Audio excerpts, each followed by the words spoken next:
Notice here in the text that I read to you. Notice what God calls us. If you just go back through those verses, He calls us saints. He calls us the righteous. He calls us blameless, the upright. There at the end of that last verse I read, He calls us the man of peace. Now these are titles God is referring to us with. What does that tell us? Well, it represents the fact that God, now watch this, friend, God has already provided for us that which we need the most. Justification. He calls me righteous. He calls you blameless. How many of you in here would call yourself blameless? How many would you call somebody else in here blameless? No, we're honest people. We're sinners.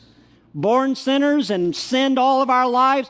And yet, because of what God did for us on the cross of Calvary, in providing a penal substitutionary atonement of Jesus Christ. Penal meaning it was a legal act. It's where we deserve the wrath of God. We were born with the responsibility of glorifying God, but we've so messed it up.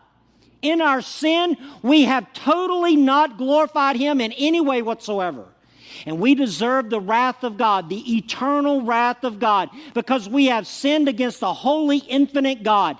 And yet God loved us so much that He sent His only begotten Son, Jesus Christ, God the Son, God Himself, came to this earth, became a man, and suffered the wrath of God that we deserve. Now listen, friend. Young people, listen to me. God has paid the ultimate price for your life. God Himself left heaven, came to this earth, and suffered His own wrath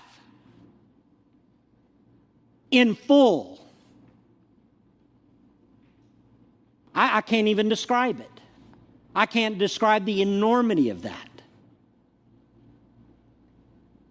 That God suffered infinite wrath, His wrath, for you, for your life, for your life, for your life.